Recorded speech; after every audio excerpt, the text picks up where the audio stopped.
Voilà, je te propose ici une petite réflexion sur l'orientation du champ magnétique dans l'expérience d'Ørsted. Alors, c'est quelque chose qu'on a déjà vu en fait, mais je vais ici approfondir les choses et tu verras que ça en vaut vraiment la peine. Voilà, alors l'expérience d'Ørsted elle est symbolisée ici, tu reconnais le fil conducteur rectiligne qui véhicule le courant I, et tu vois ici autour de ce courant les lignes de champ circulaires, comme l'indique d'ailleurs la formule de Biot et Savart ici, au travers de ce petit vecteur unitaire qui me permet d'indiquer dans quelle direction s'oriente le champ magnétique. Alors, tu vois, qu'est-ce que c'était que ce vecteur 1 perpendiculaire? Le perpendiculaire, je l'avais introduit là pour dire que l'aiguille de la boussole dans l'expérience d'Ørsted se place toujours perpendiculairement à un rayon ici qui émane du conducteur. Tu vois ici le petit symbole perpendiculaire, c'est comme ça que se place l'aiguille de la boussole, avec le pôle nord dans ce sens-là. Ce qui indique bien sûr que le champ magnétique va dans ce sens-là, comme l'indiquent les flèches ici partout sur cette ligne de champ. Le champ magnétique va par là, puisqu'on sait que le pôle nord est tiré dans le sens du champ magnétique, alors que le pôle sud est tiré, lui, dans le sens opposé au champ magnétique. Voilà. Alors, puisque le pôle nord s'oriente par là, ça veut dire donc que le champ magnétique va par là, et ça, tu es d'accord que cette information-là, on ne la retrouve pas dans ce symbole. Parce que si je tourne l'aiguille ici de 180 degrés, et que le pôle nord part ici, elle sera toujours perpendiculaire au rayon qui vient ici du courant. C'est le cas maintenant. Donc, ce symbole ne suffit pas, parce que ça n'arrive jamais. Le champ magnétique va toujours dans l'autre sens. Cette situation-là, avec un champ magnétique qui irait par là, selon les flèches que j'indique maintenant, ce n'est pas ça qui se passe. Ce champ magnétique-là, il n'existe pas. Quand on a un courant qui va du bas vers le haut, eh bien, le champ magnétique va toujours dans l'autre sens, comme je l'indique ici, comme l'indiquent les flèches qui sont là maintenant sur cette ligne de champ. Voilà, donc on voit bien qu'il faut rajouter quelque chose ici. Cette information ne suffit pas. Il ne suffit pas de dire que l'aiguille de la boussole se met perpendiculairement. Il faut aussi dire que son pôle nord est orienté par là, c'est-à-dire que le champ magnétique va dans ce sens indiqué ici. Alors pour faire ça, il faut introduire une règle, et cette règle a été introduite pour la première fois par André-Marie Ampère. Alors André-Marie Ampère est un savant français du début du 19e siècle, et qui s'est beaucoup intéressé à l'expérience d'Ørsted. C'est à lui qu'on doit en fait la compréhension de l'origine du magnétisme. On aura l'occasion de découvrir ça dans la séquence suivante, mais en attendant, donc, regardons la règle qu'il a établie ici pour enlever l'ambiguïté ici de ce petit sigle perpendiculaire. Voilà, alors la règle qu'il a introduite, en fait, utilise, de façon un peu bizarre, un petit bonhomme qu'on appelle le bonhomme d'Ampère. On le voit ici. Ceci est un schéma qui est directement issu des notes manuscrites d'Ampère. On voit son petit bonhomme ici. Alors, voilà, Ampère n'était pas particulièrement doué en dessin, il faut le reconnaître. Je vais reprendre ce schéma ici dans une version plus moderne. Je vais placer son petit bonhomme ici sur ce schéma. Et ça va me permettre de dénoncer la règle d'Ampère.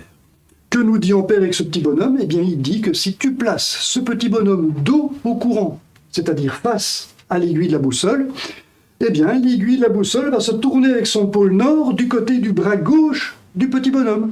Et c'est pour ça que ce petit bonhomme lève son bras gauche ici pour clairement indiquer la direction dans laquelle le pôle nord de l'aiguille va se retrouver. Voilà, c'est ça qui indique ce schéma ici. Tu vois le petit bonhomme qui lève son bras gauche, et le bras gauche indique la direction du pôle nord de l'aiguille de la boussole. Alors c'est pas facile à comprendre sur ce schéma, mais c'est ça qu'il faut comprendre, c'est la règle d'Ampère qu'on retrouve donc ici. J'espère que tu comprends mieux, ça sur mon schéma, il est peut-être un peu plus clair que le schéma d'Ampère. En tout cas, je l'espère. Donc voilà, on a la règle d'Ampère, mais elle n'est pas complète. Je t'ai dit que le petit bonhomme était placé dos au courant, mais tu es d'accord que si je le place dans une autre orientation, il sera toujours dos au courant. Je peux très bien le placer, le tourner de 180 degrés, il est toujours dos au courant, et tu vois que son bras gauche, cette fois-ci, indique l'autre direction, la direction que le champ magnétique ne prend pas. Donc tu vois qu'il faut rajouter quelque chose, il faut dire que le petit bonhomme est placé dos au courant, c'est vrai, mais il faut aussi dire comment il est orienté par rapport au courant. Et tu le vois ici, il faut que le courant passe des pieds à la tête du bonhomme. Et c'est ce qu'on voit sur le petit schéma d'Ampère avec ceci.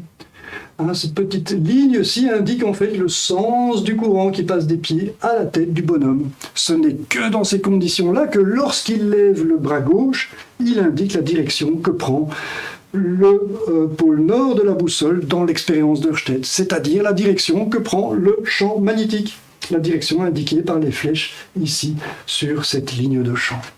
Voilà, la règle est maintenant complète.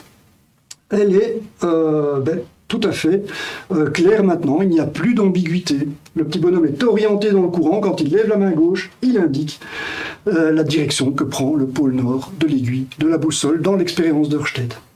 Alors voilà, cette règle du bonhomme d'Ampère, c'est comme ça qu'on l'appelle, peut-être que tu la rencontreras encore dans tes études, mais en fait on ne l'utilise plus actuellement, on la remplace par une règle un peu plus simple qui est tout à fait équivalente, qu'on appelle la règle de la main droite. On va remplacer le petit bonhomme ici par le pouce de la main droite. On va orienter le pouce dans le sens du courant, comme c'est représenté ici. Et alors, tes doigts de la main droite, lorsque tu vas les replier, vont tout simplement indiquer le sens dans lequel le champ magnétique ici s'inscrit autour du courant. Tu le vois, les doigts ici vont indiquer ce sens-là. C'est bien le sens dans lequel s'inscrit ici le champ magnétique autour du courant qui va du bas vers le haut. Voilà, c'est la règle de la main droite. Voilà, elle est universelle, je peux la prendre de ce côté-ci, ici aussi. Je mets le pouce dans le sens du courant. Tu vois que mes doigts, effectivement, s'enroulent dans le sens observé expérimentalement dans l'expérience d'Ørsted. Alors voilà, on a enfin levé l'ambiguïté ici. Je peux changer ce petit signe perpendiculaire ici en le remplaçant par le symbole ici de la main droite. Voilà, on a le pouce ici dans le sens du courant, alors les doigts ici indiquent le sens du champ magnétique. Et maintenant, il n'y a plus aucune ambiguïté. On a bien décrit l'orientation que prend le champ magnétique dans l'expérience d'Ørsted. Et il faut reconnaître que c'est un résultat un peu surprenant. Pourquoi est-ce que la nature a choisi ce sens-là pour le champ magnétique ? C'est un peu bizarre, c'est quelque chose qui a intrigué Ampère, c'est d'ailleurs pour ça qu'il a formulé cette règle. Il faut reconnaître pourquoi est-ce que le champ magnétique ne peut pas aller dans l'autre sens. Voilà, c'est comme ça, c'est quelque chose qu'on comprendra plus tard, grâce à Ampère d'ailleurs, on le verra dans les séquences qui vont suivre. Voilà, c'est ici que se termine cette petite séquence. Je te donne donc rendez-vous pour découvrir ce que Ampère a apporté donc à la compréhension du magnétisme. Voilà, je te dis donc au revoir et à très bientôt aussi. Merci pour ton attention.